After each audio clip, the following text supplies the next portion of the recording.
You are now listening to Chakras and Shotguns.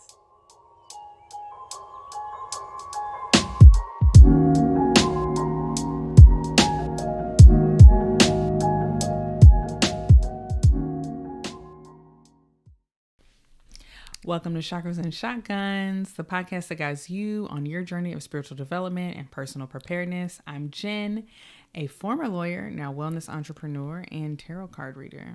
And I'm Mick, a marketer, energy healer, and prepper.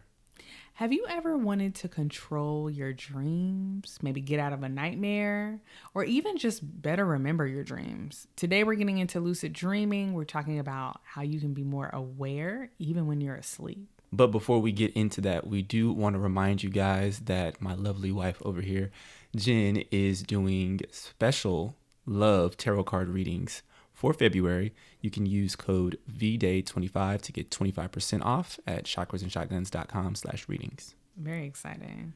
Let's start off with breath work, meditation to get us into a mindful place before we get into our main topic. Go ahead and find a comfortable seat. You could always lie down. You guys know the deal. And let's begin. Place your hands somewhere on your body face up. This is a more receptive motion for our hands versus when we put them face down to ground. And let's start to connect with our breath. Take a deep inhale in through your nose. Hold at the top. And exhale that breath back out through your mouth. Let's do that again. Inhale through your nose. And exhale your breath back out through your nose. One more together. Inhale through your nose. And this time, seal your lips closed, and then exhale your breath back out through your nose. Start to allow yourself to breathe normally, and try to match the length of your inhales to the length of your exhales. So a much slower pace than normal.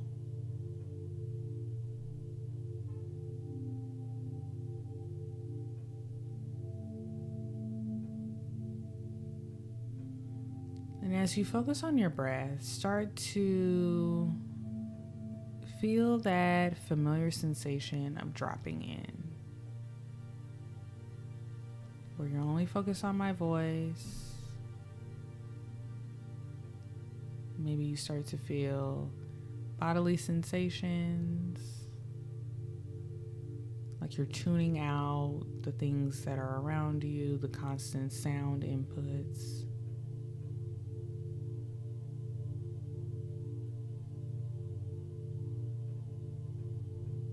Today's meditation is a very simple one. I really just want you to get familiar with the feeling of dropping in.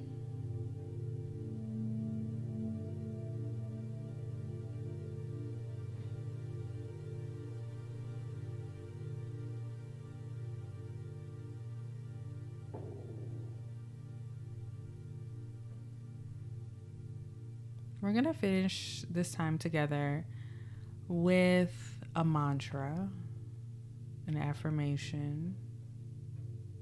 I want you to repeat it 3 times, either to yourself, in your head, or even out loud. I will remember my dreams tonight. I will remember my dreams tonight. I will remember my dreams tonight. Allow yourself to feel the feeling of gratitude. Take a deep breath in through your nose. And let it all go. Exhale out through your mouth. Start to wiggle your fingers, wiggle your toes. Flicker your eyes open. Welcome back. All right. Thanks, Jen, for another dope breath work. I'm sure we'll talk a little bit more about it, but that was a great reminder for me. Something I used to say all the time before I went to sleep is I want to remember my dreams, and I just haven't really done it in a while. So it's a good reminder. I'm going to incorporate that back into my practices going forward. Yeah. All right, so let's get into the main topic. Like we always do with our episodes, we try to give some grounding in a definition.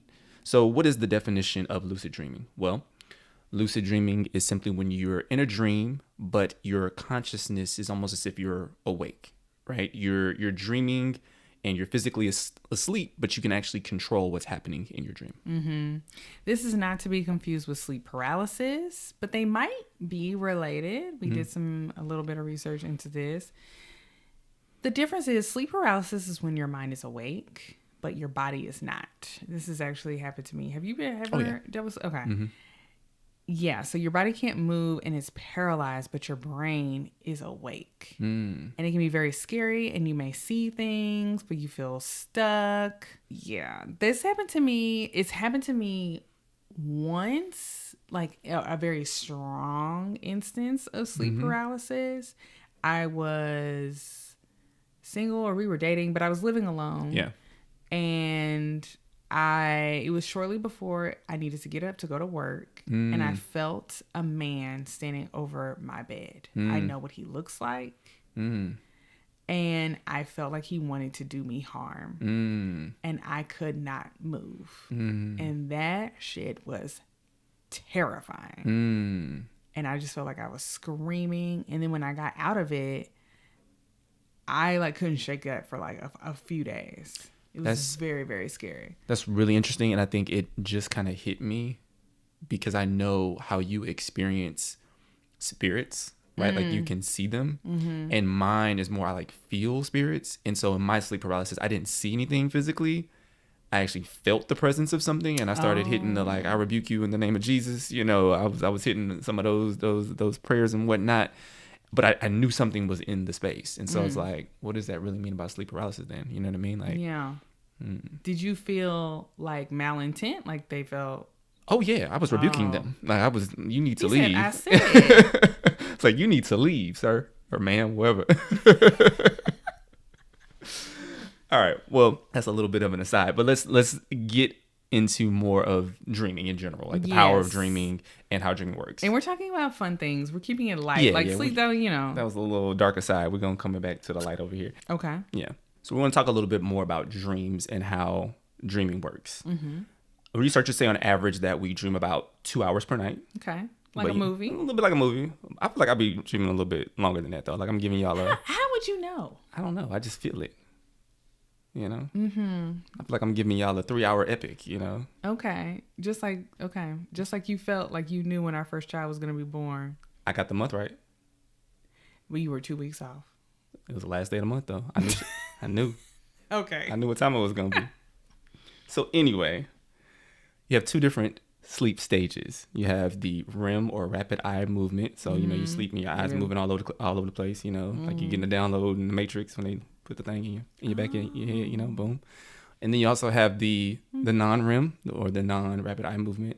And we actually get our deepest sleep during that non-REM when our eyes aren't moving all over the place. Yeah, so that's when you're not disturbed. Mm-hmm. But you have your most vivid dreams when your eyes are moving. They seeing something. So you go through each of these stages of REM, non-REM sleep. You do that about 4 to 6 times each night.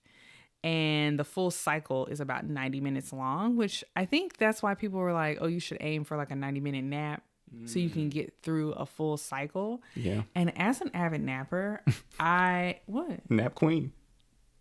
I am. I'm a manifestor in human design. This is what we do. Okay. I just was remarking on your napping ability. People will be like, oh, take a 20-minute power nap. And that's actually really not good for my nervous system. Yeah. I will wake up jittery as hell. Because I'll just be like... It's almost like I'm having a panic attack. Like, I have to go get the kids or whatever. So 90 minutes is a good, that's a good space to be in, you know? I can do a 45 sometimes, but whatever. Anyways, you get this cycle, this REM, non-REM cycle that's about 90 minutes, but they're not evenly distributed throughout the night.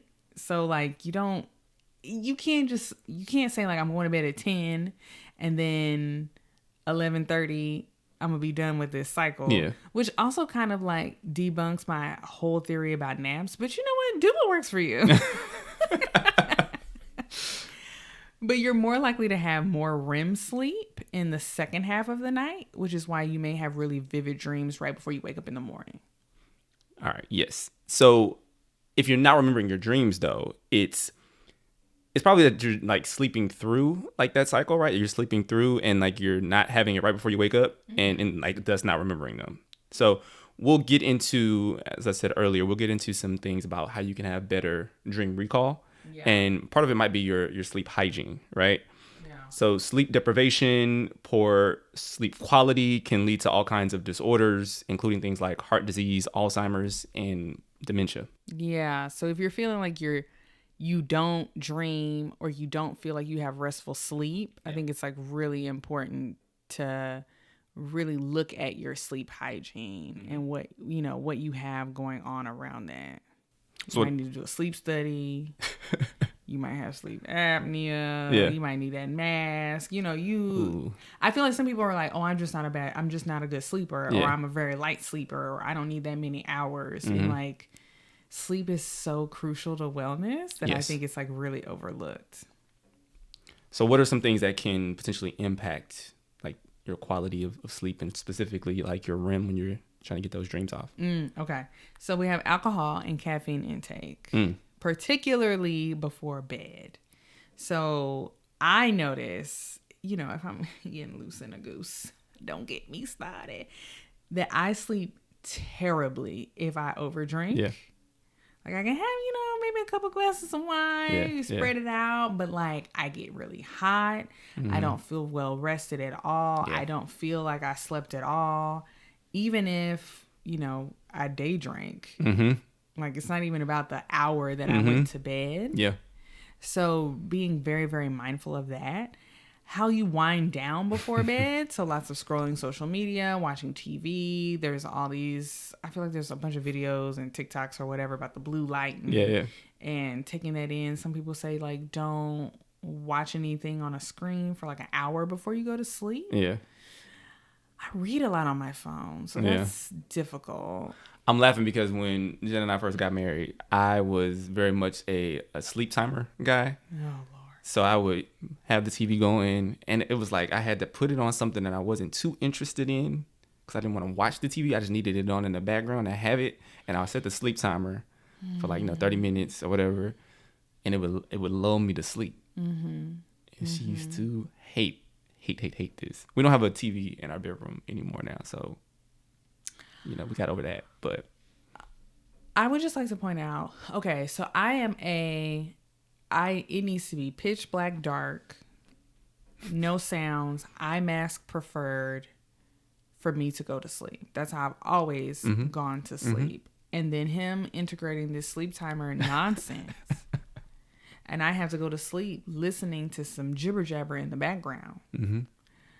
And now I recently read a Japanese study. I'm going to try and find it and put it in the show notes.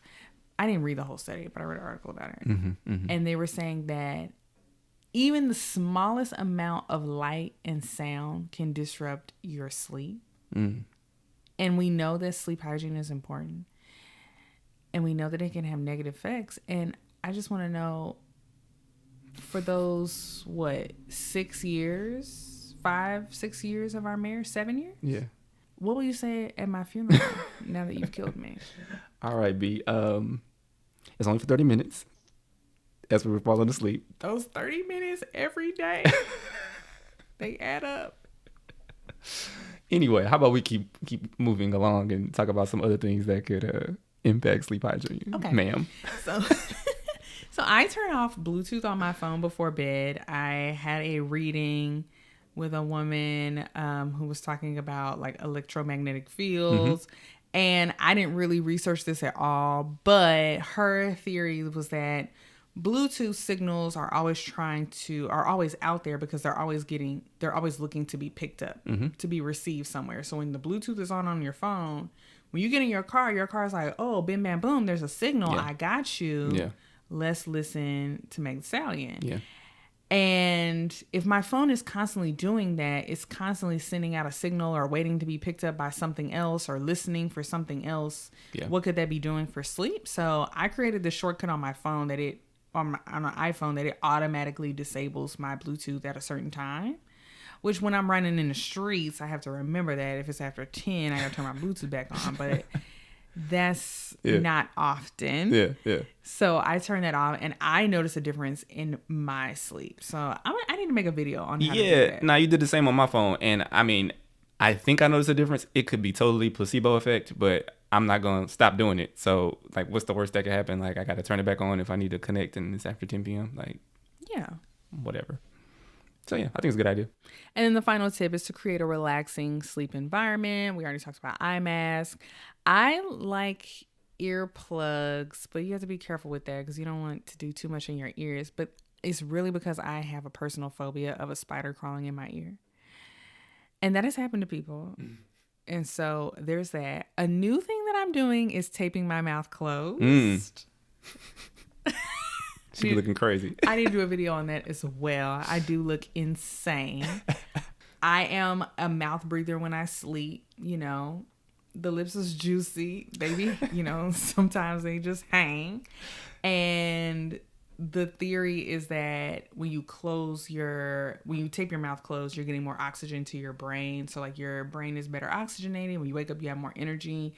And since I have done it, I have pretty much knocked out my need for a daily nap because like I said, I'm a nap queen, but I feel an increase in my energy. I'm gonna keep it real. Look, I thought it was ridiculous at first, but she was having way more energy. She was getting more stuff done. It's been a couple of nights where she was about to fall asleep and I was like, baby, take that mouth, get that blue tape, get it out, put it on there. I don't want no problems tomorrow.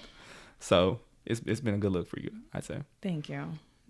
All that being said, if you are doing things like this, you know, making your bedroom a place, like some people say it's really just for intimacy and rest. If you're doing all these things, you have an eye mask, you have all the things, all the tools, all the gadgets, and you still don't feel like you're getting good rest, definitely see a doctor and maybe do a sleep study and like figure out what's going on. Because I read an article one time about how we can't recoup sleep. You can't catch up on missed sleep. And it's so important to rest and recharge. And so I really think that's like an area of wellness that we don't really take as serious. Yeah. I will do a quick little plug. It's not a commercial per se, but we do have a relationship with the company that we wanted to highlight real quick. So if you really want to kind of step up your sleep hygiene game, there's a company out there called Hatch, and what they do is they make different devices that help people with sleep. And so there's a device called the Restore. The Restore 2 is actually the newest model, and what you can do with that device is basically like almost looks like an alarm clock kind of situation that sits on your nightstand, and it has a variety of different sounds that you can play to help you to go to sleep. And so you can kind of set like, oh, I want a sound to play for 30 minutes before I go to bed, or an hour, or the full night. Some people actually listen to the sound the whole night. And so they have sounds like solfeggio frequencies, and they have the ocean, they have like a fire at like a campfire crackling, you know, that you can listen to kind of soothe you to sleep. And then when you're waking up, the display will kind of grow in brightness. So you tell like, I want to wake up at 7 a.m. and you want like the sunrise to kind of slowly illuminate on the display. So you can kind of set that, and instead of waking up to like the blaring of your phone alarm, it has very soothing sounds. We have like singing bowls that come on for us when we wake up now. So we love it. We've been using it for a few nights. And if you would like to look into that, we have a link in our show notes that you can purchase. And we are an affiliate, so we would get some of that sale. So check it out. All right. So let's say you got your sleep hygiene together, right? Why would you even want a lucid dream? You know, what's so great about that? Well, there are 3 main buckets that people will kind of say reasons why they would want to lucid dreams. So you have therapeutic reasons, personal development reasons, and pure entertainment. So we'll kind of walk through those, starting first with therapeutic benefits. So phobias tend to be one that people will point to when it comes to therapeutic benefits. Maybe you are scared of heights or spiders, maybe. Why are you bringing up spiders? I mean, I'm just saying it's prescient. Why are you prescient. bringing that back up? Just saying. Okay. Maybe you need to work through that in a lucid dream. Or I can get some earplugs. Go ahead. So, yes. So some people, have reported that they can face their fears in their lucid dreams and be able to overcome them and feel a lot less scared of those things, Next, fewer nightmares. So if you have a lot of nightmares and you want to like go into them and kind of like reverse it, flip it and reverse it. You know what I'm saying? Okay, Missy. You can control how the nightmare unfolds essentially and overcome it. Right? If you're like recognizing that you're asleep and then you have control of the dream, you can kind of flip things on what's happening in the nightmare. So that's been reported to happen. It can also help with depression, anxiety, and even PTSD. Definitely would, work with the licensed therapist if you're trying to like solve your PTSD in a dream, but like that's something that you could do. And then I've heard this before.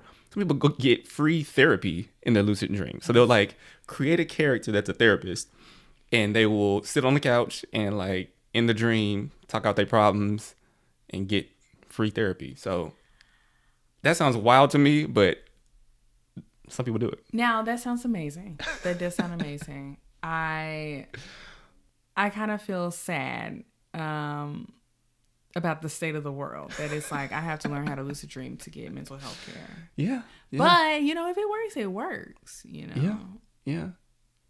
Okay. But yes, I also was trying to think through like if I was to set up a dream where this spider crawled in my ear while I was asleep, like I'm waking up. How do I control that? Am I like, hey, get out of there? Like you can take it out. You control the dream. That's the point of it. So I feel the sensation and be like, okay, reverse that. And then now what? Or you stop it. Like you like, boom, I got him out. You know what I'm saying? Like, but how does that solve my problem? You're empowered.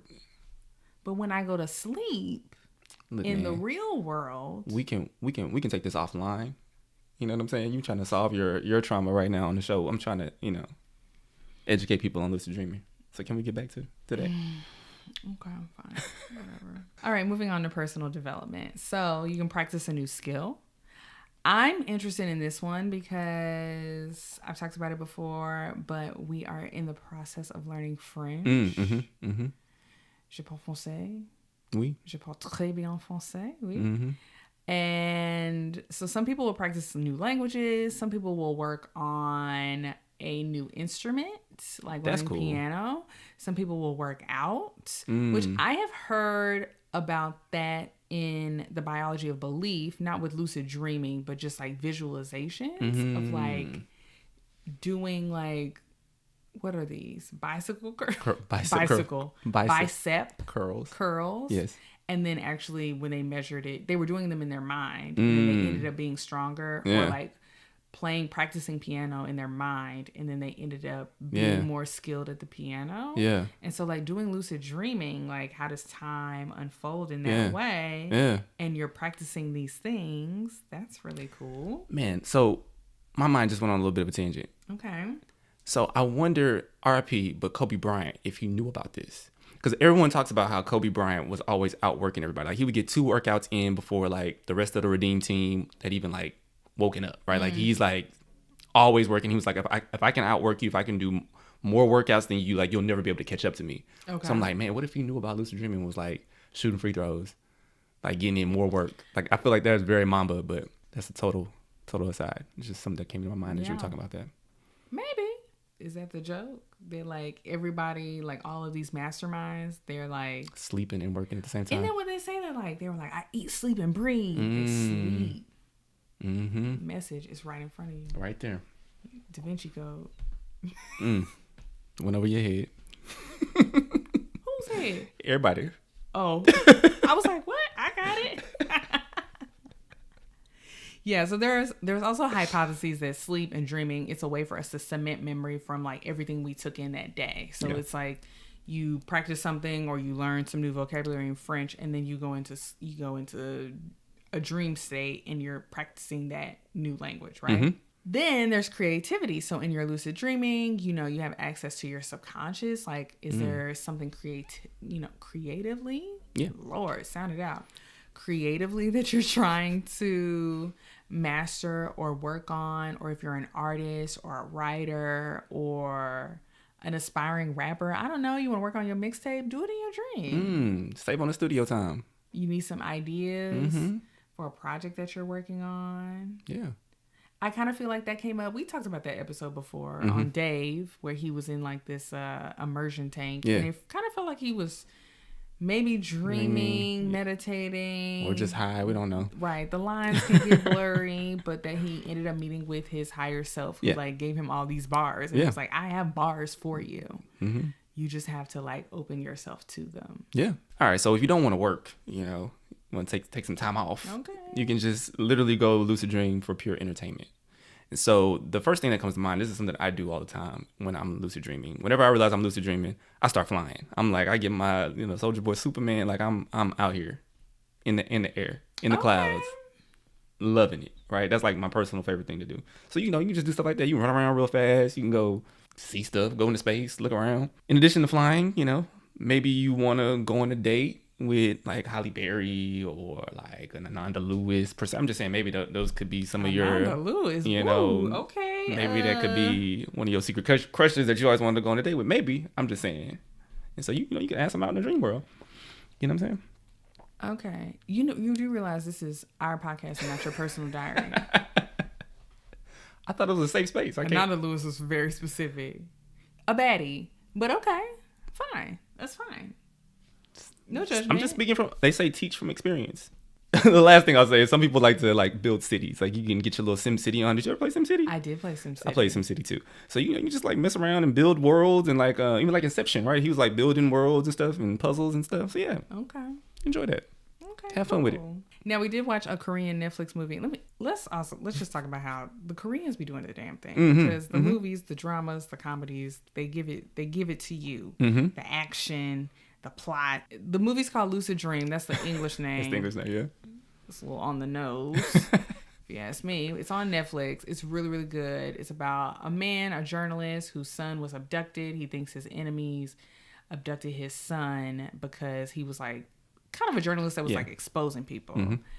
And he uses lucid dreaming to find his son. Very good. I thoroughly enjoyed it.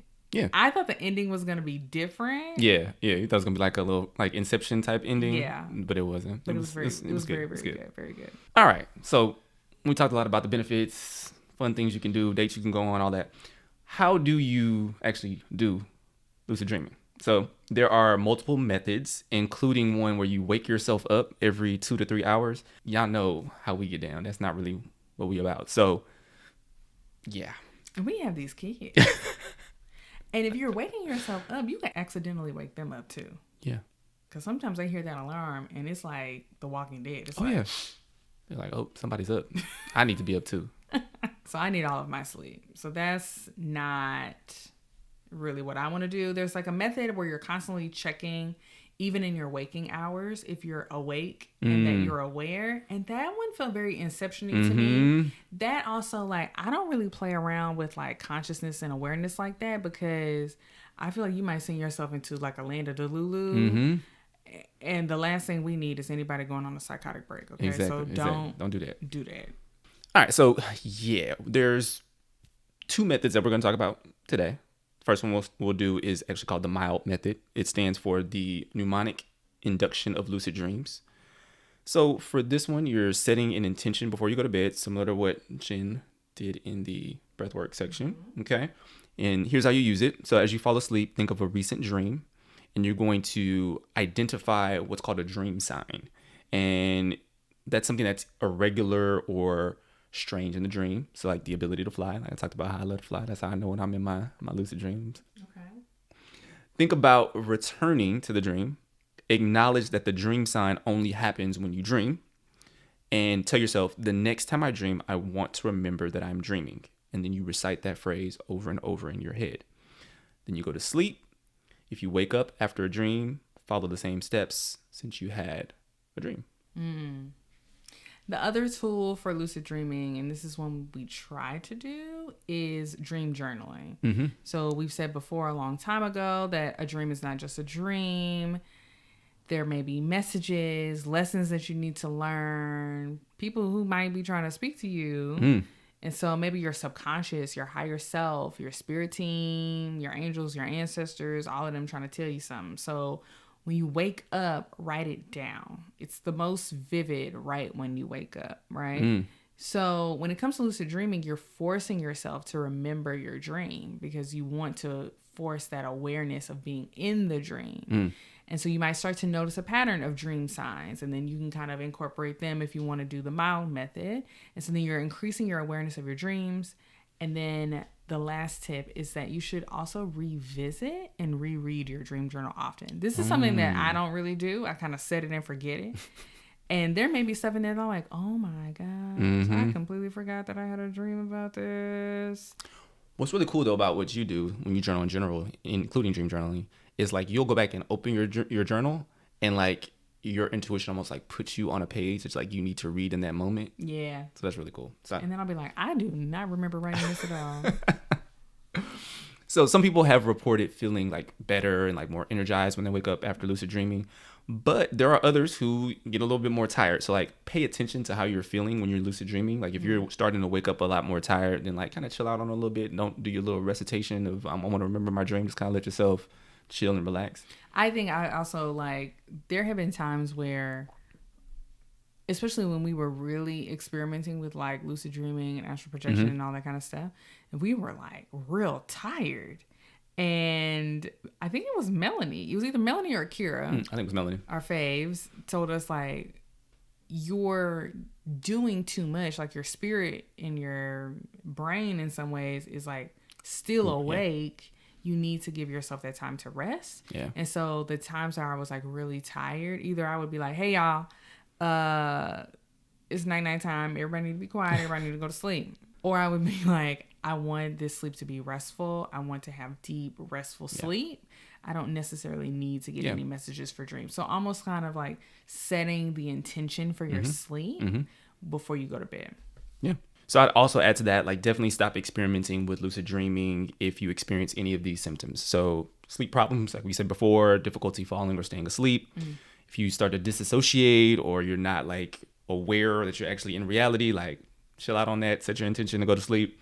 And then if you're starting to feel any type of like depression or anxiety, definitely let the lucid dreaming chill. Yeah. It's like, remember, this is for fun or deeper exploration of self. It really should not disrupt your whole life in a bad way. Now, what if you get stuck in a lucid dream or you ready to get up out of there? Which I don't feel like we really asked. Like it didn't really even occur to us. But I think like some people need that fail safe or exit strategy, which is smart. Yeah. So some tips and tricks that you can use is you can yell in your dream. You can go to sleep in your dream. A dream within a dream. Which is a little meta for me. But they say that it makes you wake up in real life. And I've heard this one before. Try to read a book or a sign in your dream. Like apparently it's impossible to read in your dream. Like it just looks like gobbledygook. Okay. And so this can make different parts of your brain light up, getting you out of the REM cycle. That makes sense. Because I feel like I was flying and I tried to read something and I woke up and I was mad. So reading is not fundamental in a dream. Not read. All right. All right, guys. So now that you guys have all the tools that you can play with when you're about to go to bed, have some fun with it. Try it out. Not those kind of tools. We do not have a sponsorship with them. But you know what? We want to know how your experience is with the lucid dreaming, not with anything else. So shoot us a DM and tell us how your experience goes. And I want to remind you guys, definitely book a Love Tarot card reading with Jen. She's so great at tarot. She can help you find a new boo, see if the boo you with is the right boo or whatever. So use code VDAY25 for 25% off those. All right. And finally, if you're loving the show, please subscribe and give us 5 stars wherever you listen or watch. Namaste.